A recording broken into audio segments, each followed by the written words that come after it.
What we're going to look at in this video are stem leaf diagrams, and a stem leaf diagram is a way to write small amounts of data in an easy to read and present format and diagram. So let's take a look at some individual data points here and write these out in typical stem leaf diagram fashion. This first one we have is 380, and the way I could write that out is 3 bar 8, where 3 is your stem, and that's the hundreds place value, and 8 is your leaf growing off of that stem, and the tens place value. So 3 bar 8 would be a way of writing out 380.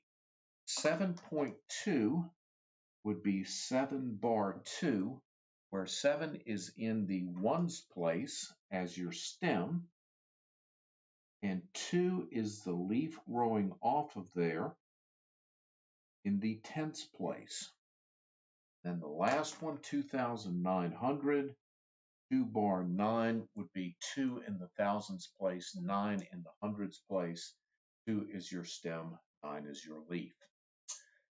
Taking a look at presenting some data in a stem leaf diagram and making a stem leaf diagram from a data set.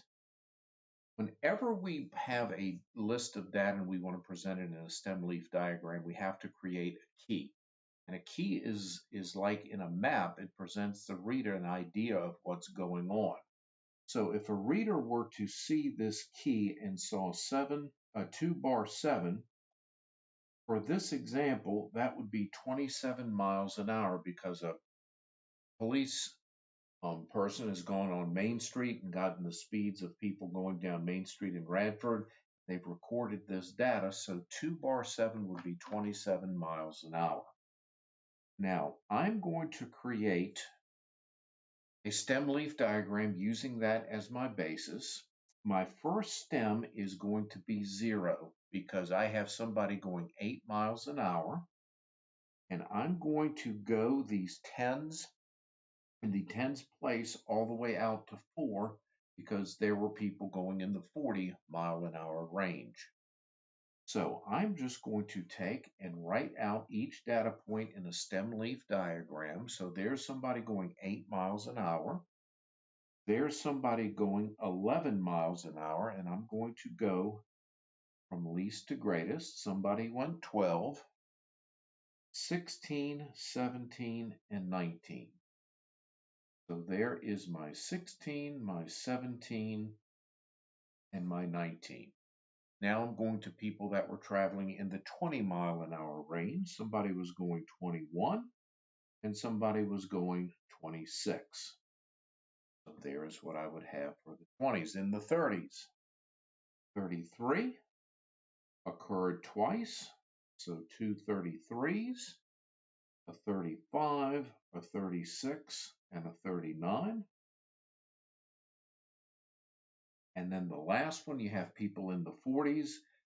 Somebody did go 40 miles an hour, and people see that 0 and sometimes think, well, there was nobody going in the 40 miles an hour. Yeah, it was. That person right there, that 0 is in the ones place.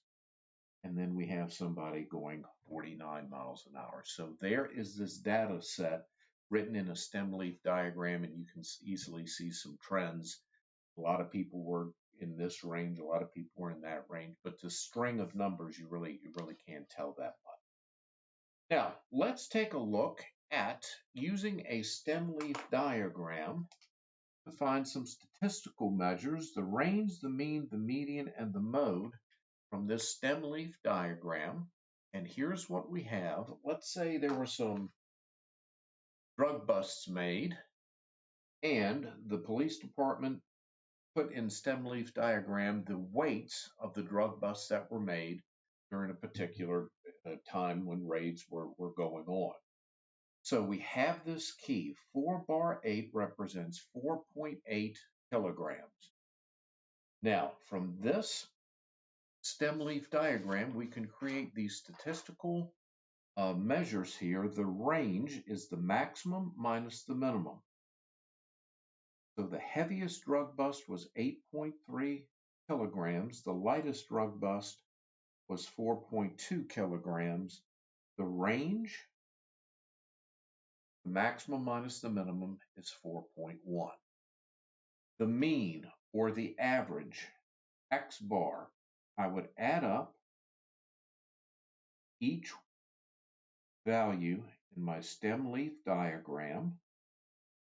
I'm going to not write all of these out. I'm going to go out to 8.3.